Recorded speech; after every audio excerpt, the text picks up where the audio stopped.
Halo, selamat pagi pemirsa di Kota Medan, Riau, Palembang, dan daerah lain di Sumatera. Selama 30 menit ke depan kami akan mengabarkan informasi menarik dari wilayah Sumatera dan sekitarnya bersama saya Fahada Indi. Inilah kabar Sumatera.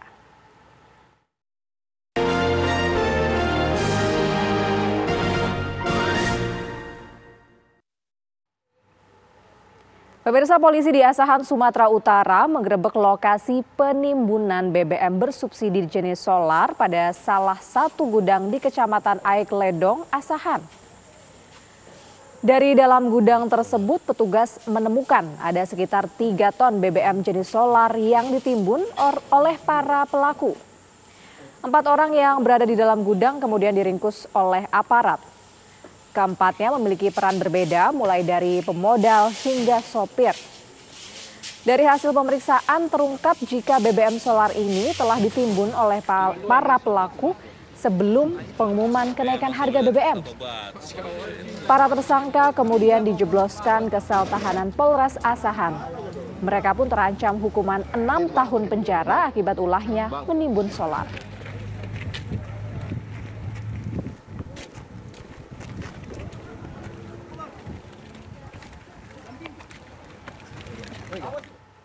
Pemirsa, tidak terima kendaraannya diberhentikan, seorang oknum anggota polisi yang mengendarai sepeda motor tiba-tiba melayangkan pukulan kepada anggota TNI. Pelaku sudah diamankan dan akan diberikan sanksi aturan disiplin maupun pidana. Udah kata anaknya dia. Kata anaknya itu. Viral aksi pemukulan terjadi di Jalan Sudirman depan Taman Makam Pahlawan TMP Ksetrasik Guntang, Kota Palembang. Dalam video berdurasi 1 menit 24 detik yang beredar, yang bermula ketika seorang anggota TNI yang sedang mengatur lalu lintas sempat membantu siswa menyeberang. Tidak terima kendaraannya diberhentikan, seorang oknum anggota polisi yang mengendarai sepeda motor tiba-tiba melayangkan pukulan kepada anggota TNI tersebut. Kata anaknya itu. Diketahui oknum polisi tersebut adalah Bribka M. Salmon, anggota Bidokes Polda Sumatera Selatan, yang melakukan pemukulan di Kepala PMI TNI Angkatan Darat, Prada Irfan Trisakti.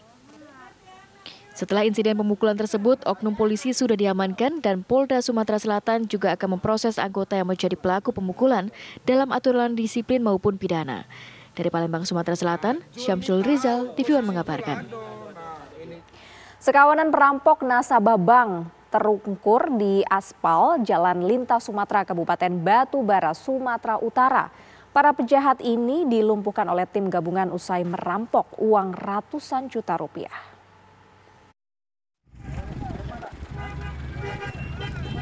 Inilah video amatir penyergapan 4 orang komplotan perampok yang berasal dari Aceh. Mereka dilumpuhkan oleh tim buru sergap Polres Batubara, Sumatera Utara bekerjasama dengan anggota kepolisian daerah Aceh. Menurut keterangan polisi, penyergapan ini bermula ketika ada informasi menyebutkan bahwa ada sekelompok perampok asal Aceh menggunakan mobil sedang melalui jalan lintas Sumatera. Para bromo corah ini diketahui baru menjalankan aksinya dengan merampok uang ratusan juta rupiah milik nasabah bank. Menurut informasi, komplotan penjahat ini berniat kabur ke Palembang, Sumatera Selatan. Menurut info yang kita terima dari rekan-rekan dari personil Polda Aceh, bahwa itu kasus pencurian uang yang jumlahnya ratusan juta. Berapa orang, Bro? Tersangka yang berhasil kita amankan, pelaku sebanyak 4 orang, berikut 1 orang sopir. Ya, sopir itu mobil yang mereka rental dari Medan, jalan mereka lari untuk berangkat ke Palembang. 2 mobil, Bro? 1 mobil. 1 mobil, ya. 1 mobil. Saat ini, keempat pelaku sudah dibawa ke Polda Aceh untuk mempertanggungjawabkan perbuatannya. Dari Batubara, Sumatera Utara, Jasa Manurung, TV One mengabarkan. Kepala Desa Muarohemat, Kecamatan Batang Merangin, Kabupaten Kerinci Jambi, dituntut warganya untuk segera mundur dari jabatannya. Warga menggelar aksi demo di kantor Bupati Kerinci dengan membawa sejumlah atribut. Ratusan warga Desa Muarohemat, Kecamatan Batang Merangin, Kabupaten Kerinci Jambi, melakukan aksi unjuk rasa menuntut Kepala Desa Muarohemat untuk mengundurkan diri dari jabatannya. Warga melakukan aksi unjuk rasa di depan kantor Bupati Kerinci dengan pengawalan ketat dari aparat kepolisian. Unjuk rasa ini dilakukan oleh warga karena warga resah dengan perilaku kepala desa yang dinilai arogan dan tidak transparan dalam pengelolaan dana desa. Warga pun menduga Kades Muaro Hemat melakukan tindak pidana korupsi. Dalam orasinya warga mengaku tidak percaya lagi dengan kepala desa karena perilaku sewenang-wenang dan diduga menyalahgunakan jabatannya.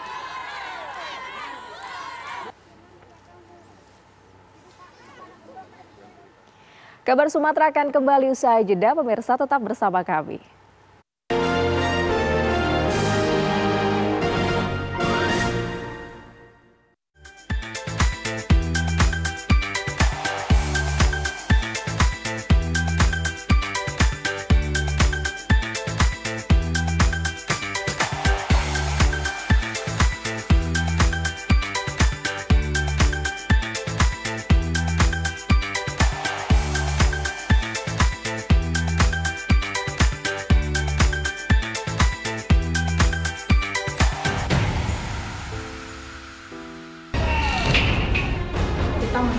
Perlakuan kejam dan tidak manusiawi yang kita duga sebagai perbudakan modern dan juga perdagangan manusia. Anak saya lebam-lebam, gusiknya luka, cuma bisa minum, kemudian mata juga lebam. Hukum kita juga sudah bisa menegakkan bahwa anak-anak itu bisa tetap dihukum. Telusur di TV One menghadirkan informasi penting dan menarik. Kasus penularan varian Omikron di Jakarta Barat. Lembaga negara kita memastikan kesehatan terjaga di dunia yang mereka menawarkan melalui media sosial. Semua tersaji lengkap menemani waktu siang Anda.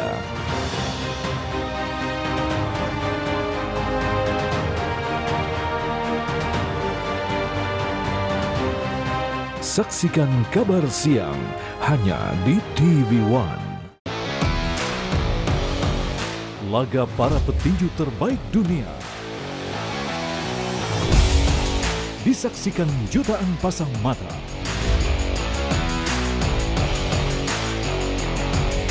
Menyajikan kelas pertandingan yang berbeda.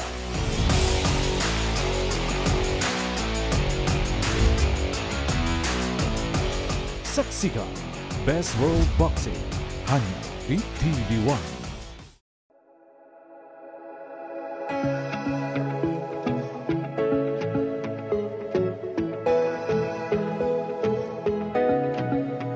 Aktual, faktual, dan lengkap adalah landasan sebuah berita menghasilkan perspektif secara tepat. Dengan dukungan teknologi terkini, hadir untuk Anda tvOneNews.com sebagai platform terintegrasi antara broadcast newsroom dan media digital. Akses segera tvOneNews.com melalui website maupun smartphone Anda berbasis Android dan iOS. tvOneNews.com. Kamu lagi chatan sama siapa sih sayang? Kok serius banget? Aku lagi nonton sinetron mas di TV streaming. Habis aku males nonton di TV kita, gambarnya banyak semua. Sayang, sekarang kan siaran TV udah digital. Tinggal dipasangin set-top box-nya, langsung nyala. Ih, keren banget mas. Aku pindah nonton di TV aja. Lebih enak nonton di TV kan daripada di handphone, nanti sakit matanya. Udah gitu siaran TV digital ini banyak banget pilihan programnya. Bersih gambarnya, jernih suaranya, canggih teknologinya. Siarannya gratis dan nggak pakai kuota internet. Sukseskan migrasi digital, siaran TV digital. Keren! tvOneNews.com, portal web terintegrasi, aktual, cepat dan lengkap, menyajikan berbagai informasi dengan inovasi digital terkini, berbagai kanal unggulan untuk Anda kunjungi, news, daerah, lifestyle, religi, dan kanal khusus G20. tvOneNews.com, aktual, cepat dan lengkap, layanan konten digital terbaik untuk Anda. Menghadirkan tema terpilih. Sejumlah persiapan terus dilakukan jelang keberangkatan kloter pertama calon jemaah haji dari berbagai daerah. Salah satunya adalah persiapan asrama haji yang akan menyambut para jemaah haji. Informasi berimbang dan proporsional. Dukungan bagi para tokoh nasional untuk maju di pemilihan presiden 2024 terus bergulir. Kabar Petang Pilihan, live di TV One. Puas kamu bikin aku kesel terus. Aku salah apa lagi sih sayang? Bukan kamu mas, ini TV-nya nih berbayang terus. Aku udah beliin kamu set-top box TV buat nonton siaran TV digital. Kau pasangin ya. Kalau TV kita udah digital, tinggal di-scan ulang aja. Gampang kan? Siaran TV digital itu pilihan programnya banyak, bersih gambarnya, jernih suaranya, dan canggih teknologinya. Siarannya gratis sayang, dan nggak harus pakai kuota internet. Sukseskan migrasi digital, siaran TV digital. Keren! Assalamualaikum warahmatullahi wabarakatuh. Karena apapun yang dilakukan pemerintah, kalau rakyat tidak percaya, itu akan kehilangan trust. Saya percaya orang-orang yang duduk di pemerintahan tahu apa yang harus dilakukan. Peranan dari pemerintah daerah itu menjadi kunci memimpin untuk pelaksanaan penanggulangan COVID. Karena rumah sakit ini penuh, akhirnya tidak ada pilihan lain kecuali isolasi mandiri. Saksikan Catatan Demokrasi, Selasa pukul 20 waktu Indonesia Barat, live hanya di TV One.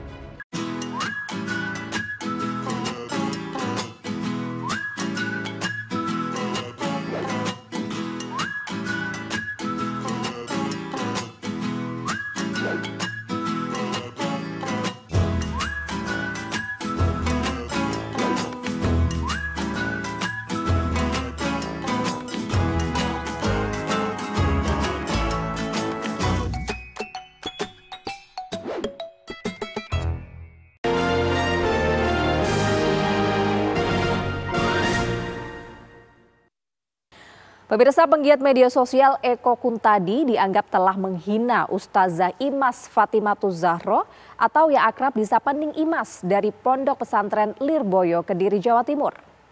Eko mengunggah potongan video ceramah dari Ning Imas ditambahi dengan ungkapan kalimat kotor dan bernada kasar. Cuitan itu pun sontak mendapatkan kecaman dari berbagai pihak.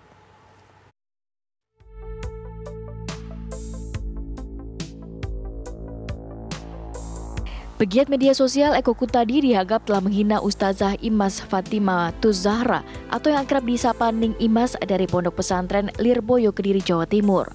Dalam salah satu cuitannya di Twitter, Eko mengunggah potongan video ceramah Ning Imas. Potongan video tersebut ditambahi dengan keterangan berupa ungkapan kalimat kotor dan bernada kasar. Cuitan itu pun sontak mendapat kecaman dari berbagai pihak. Ada benih-benih fobia kepada ajaran Islam dan di situ terlukis tanpa memverifikasi dulu, tanpa juga diketahui dari channel mana, udah jelas channelnya NU resmi, suaranya NU. Yang kedua, dia tanpa tahu siapa Ning Imas itu kualifikasi untuk menyampaikan ilmu, langsung saja menyebut dengan bahasa yang kasar. Saya nggak mampu menyampaikan di sini. 3 yang dibaca jelas ada rujukannya, ada tafsir Ibnu Katsir, itu rujukan kami, rujukan para ulama, yang itu dinistakan secara ajaran agama. Yang ketiga tentunya kita merasa sedih ya, karena dia kepada perempuan dan mengkaitkan dengan apalagi turunan dari komentar-komentarnya pengikutnya itu, sungguh lebih sarkas lagi ya, dan seterusnya. Saya secara pribadi ketika membaca itu benar-benar ini mendidih ya, darah saya tuh jengkel dan jengkel gitu ya. Cuman ya bagaimana kita bisa menyikapi dengan tenang. Oleh karena itu saya sampaikan di dalam komentar saya, minta maaf itu tidak selesai. Pertama bahwa masalah ini bukan masalah pribadi saja dari Ning Imas dan keluarga ya di Lirboyo sebagai kiai tua, pesantren tua maksud saya, di kalangan NU yang murid-muridnya itu adalah banyak yang sudah jadi pengurus NU, punya pesantren, termasuk Kiai Haji Said Agil Siraj itu adalah alumni dari Lirboyo itu. Di tradisi kami di NU itu, kepada guru itu ya kita tunduk, patuh, dan sangat mengagumi, dan pasti lebih marah pada diri sendiri ketika dihina guru kita itu tradisi kita. Yang kedua adalah keagamaan kita yang dinistakan itu, maka dengan dihapusnya tidak berarti selesai masalahnya. Dan berarti sudah beres. Sadar menuai masalah, Eko kemudian menghapus unggahannya. Ia pun melayangkan permintaan maaf melalui pesan singkat dan berjanji akan mendatangi pesantren Lirboyo pada hari ini. Tapi, apakah maaf saja cukup? Karena sudah mencederai hati banyak pihak. Perbuatan itu selalu punya 2 aspek, ya. Perbuatannya sendiri dan akibatnya, gitu. Ya, akibatnya itu bisa dinilai dengan materi, bisa dinilai dengan nama baik dan dan seterusnya gitu. Tapi perbuatannya sudah terjadi gitu, ya kan? Perbuatannya sudah terjadi. Nah, kalaupun ada perdamaian, menurut saya yang didamaikan itu adalah akibatnya. Ya, akibat dari satu perbuatan. Itu ranah perdatanya di situ. Ranah yang bisa dikompromikan gitu. Tetapi kalau pelanggaran hukum itu udah urusan negara. Pelanggaran hukum itu sudah urusan publik gitu. Sudah urusan kepentingan umum. Ini pencemaran nama baik melalui Undang-Undang ITE. Betul, kalau di KUHP itu delik aduan gitu ya. Tetapi begitu masuk ke ranah ITE, di dalam Undang-Undang ITE itu tidak disebutkan bahwa itu delik aduan. Artinya itu tetap bisa diproses. Nah, kalau kemudian ada orang bilang, loh itu kan pencemaran juga. Loh, ini ada lex spesialisnya. Bahwa lex yang secara umum itu delik aduan, pencemaran di KUHP, tetapi ya pencemaran yang khusus dilakukan melalui internet, melalui siber, itu bukan delik aduan. Karena itu udah masuk ke ruang publik gitu. Pemerintah pun diharapkan bisa menertibkan pihak-pihak yang dianggap bisa memecah belah bangsa dan membuat kegaduhan. Ingin mengomentari berkenaan dengan keadilan hukum dan keadilan bermasyarakat. Keadilan hukum saya pikir bisa dilakukan dengan cara penegakan hukum, menghadirkan ahli, kemudian diberi hukuman. Tapi ada keadilan masyarakat. Artinya apa? Secara sosial kita sudah merasakan tersakiti. Ya, kita bisa lihat dari reaksinya orang-orang ya. Bisa yang disampaikan langsung atas nama umpamanya warga Nahdien, dan itu channel khusus ya, suara Nahdien dan orang Nahdien, kemudian teman-teman muda juga sudah bergerak. Di sini kan bisa harus diperhatikan bagaimana suasana kebatinan yang dirasakan oleh kita tentang perilakunya. Nah, kalau bicara soal keadilan di sini sebenarnya saya ingin mengetuk hati ya, bagaimana keadilan prosedural itu juga bisa menyentuh pada keadilan sosial bagi kita semua, bagi seluruh rakyat ini, untuk kita melindungi beragama. Akankah masalah ini selesai secara damai atau berujung ke ranah pidana? Tim TV One mengabarkan.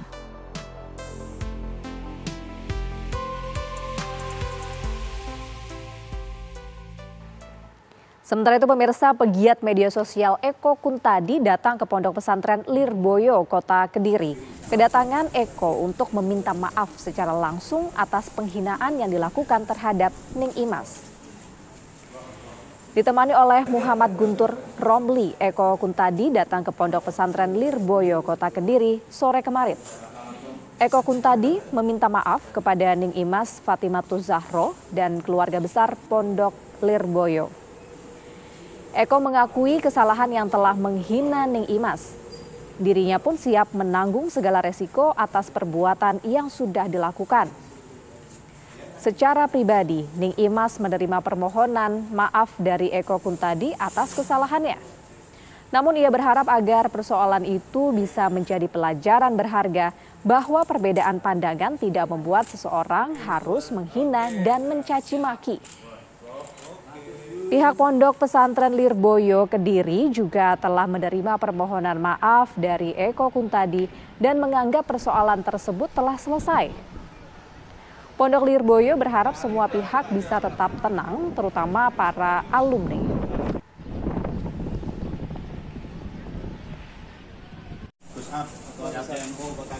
Saya merasa melakukan kesalahan, saya datang ke sini untuk minta maaf. Untuk kesalahan itu gak ada alasan, saya salah. Dan saya ke sini untuk minta maaf.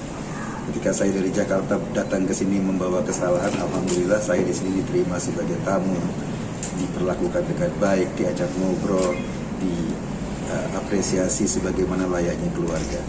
Saya berterima kasih kepada Ning Imas, kepada Gus Rokil, kepada seluruh kiai di Pondok Pesantren Lirboyo, kepada para santri dan juga pada para alumni.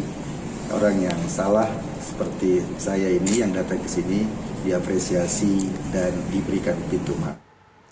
Eko Kuntadi pemirsa terkenal dengan cuitan-cuitan kontroversialnya yang kerap menyerang sejumlah tokoh dan ulama di Indonesia.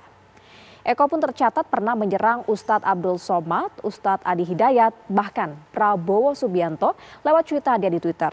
Namun hingga kini tak ada yang berhasil memprosesnya secara hukum.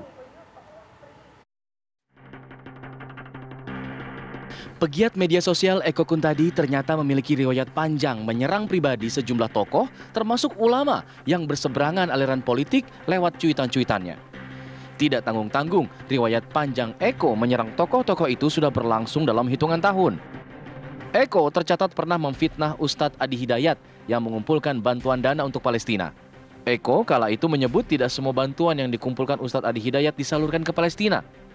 Eko mencuit sambil menyertakan tangkapan layar soal Ustadz Adi Hidayat mengumpulkan dana 30 miliar rupiah dan berita penyerahan 14,3 miliar untuk Palestina lewat MUI.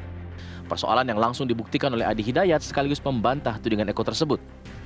Eko juga pernah menyindir Ustadz Abdul Somad yang kala itu dilarang masuk ke Singapura dengan mencuit dukungan terhadap langkah negara tersebut sambil menyertakan info berita palsu soal ratusan santri yang gelar aksi menolak kedatangan UAS di Madura. Berita yang belakangan diketahui sebagai berita hoax. Tidak hanya dari kalangan ulama, Eko juga pernah berurusan dengan mantan pejabat dari Partai Demokrat, Roy Suryo. Pada Juni 2021 lalu, mantan Menpora itu bahkan melaporkan Eko Kuntadi ke Polda Metro Jaya atas dugaan pencemaran nama baik dan fitnah. Eko dinilai memutarbalikkan fakta mengenai peristiwa kecelakaan lalu lintas antara Roy Suryo dan Luki Alamsyah. Pada tahun 2019, Eko juga kedapatan mencuit soal keponakan Prabowo yang ditudingnya sebagai bintang film porno dan spesialis pembobol ATM. Cuitan-cuitan Eko tersebut berulang kali menjadi kontroversi, namun tak ada yang berhasil membawanya ke ranah hukum hingga diproses. Eko seakan lihai berkelit dan terus lolos dari jerat hukum atas cuitan-cuitannya itu. Namun kali ini, Eko kembali tersandung berkat cuitannya. Kutipan retweetnya terhadap potongan ceramah Ustazah Imas Fatimuz Zahra atau Ning Imas terlanjur ia hakimi secara liar sehingga membuat warga NU meradang. Tim TV One mengabarkan. Informasi lainnya akan kami hadirkan usai jeda. Pemirsa, sesaat lagi kami kembali.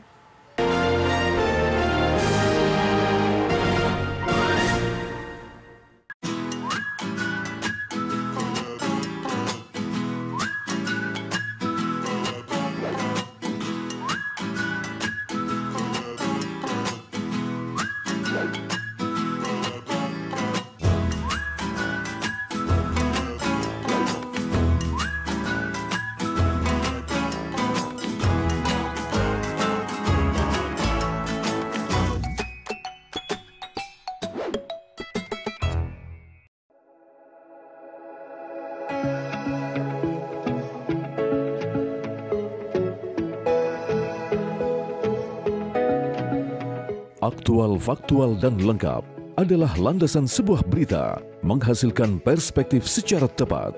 Dengan dukungan teknologi terkini, hadir untuk Anda tvOneNews.com sebagai platform terintegrasi antara broadcast newsroom dan media digital. Akses segera tvOneNews.com melalui website maupun smartphone Anda berbasis Android dan iOS. tvOneNews.com. Kamu lagi chatan sama siapa sih sayang? Kok serius banget?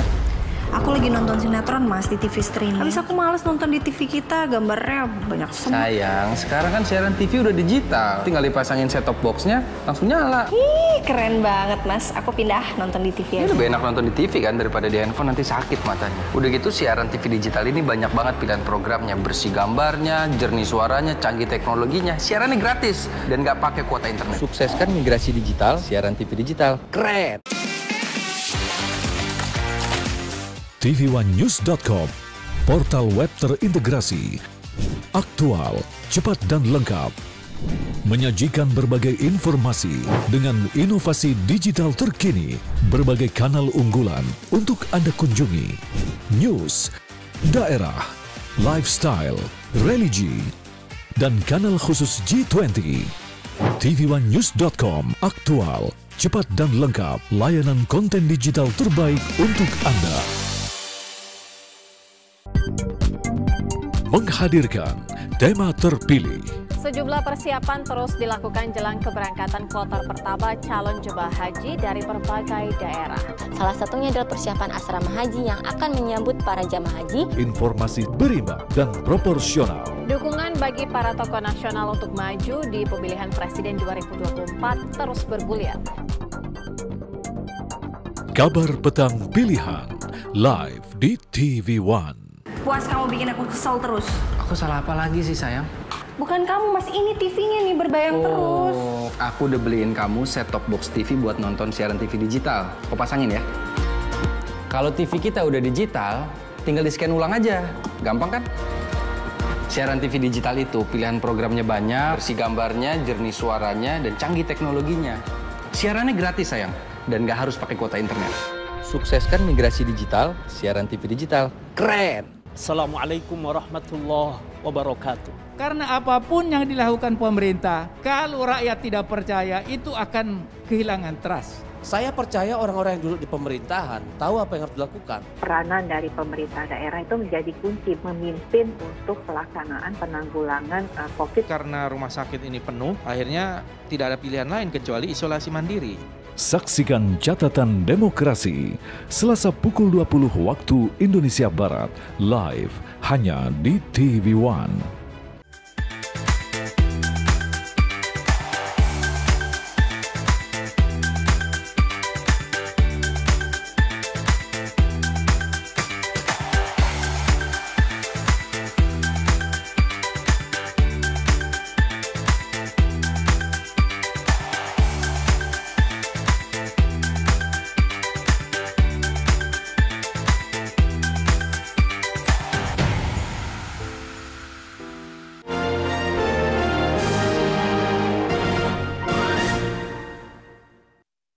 Pemirsa, kembali di kabar Sumatera, mengaku sebagai pegawai PLN, 4 pencuri kabel dibekuk oleh polisi di Musi Banyu Asin, Sumatera Selatan.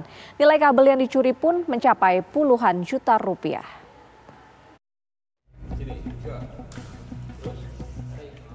Kabel 1.500 meter ini milik PLN, nilainya 48 juta rupiah. Kabel dicuri oleh 4 orang yang menyamar sebagai pegawai PLN dengan mengenakan seragam palsu.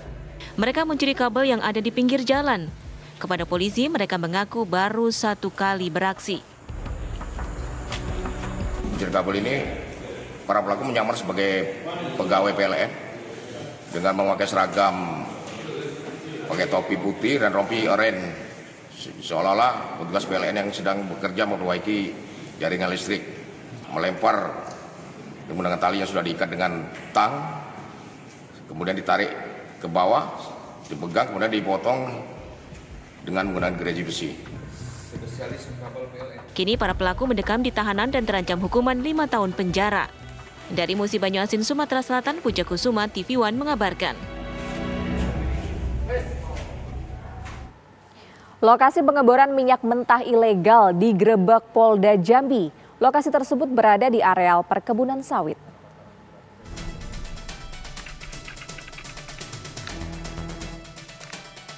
Lokasi pengeboran minyak mentah ilegal ini berada di areal perkebunan sawit Desa Subur Makmur, Bahar Selatan, Muaro Jambi. Dalam penggerebekan, tim dari Polda Jambi menangkap belasan pekerja. Sementara sebagian pekerja lainnya berhasil kabur. Rupanya sudah 1 tahun, perkebunan sawit ini beralih fungsi menjadi tambang minyak ilegal. Polisi kemudian menyita sejumlah alat berat dan ribuan liter minyak mentah di kolam penampungan. Pihak pemodal kini menjadi incaran polisi. Siapa pemodal dan siapa yang menggerakkan mereka. Ya, karena yang kita temukan pada saat di TKP umumnya para pekerja. Kita akan telusuri, kita akan kembangkan siapa yang menggerakkan mereka atau siapa yang pemodal. Alat pengeboran dan pondok pekerja kemudian dihancurkan agar tidak bisa lagi digunakan. Dari Jambi, Bayu Alfarizi, TV One mengabarkan. Pemirsa, informasi tadi sekaligus mengakhiri perjumpaan kita dalam Kabar Sumatera edisi hari ini. Mewakili kru yang bertugas, saya Fada Indi mengucapkan terima kasih atas atensi Anda dan sampai jumpa.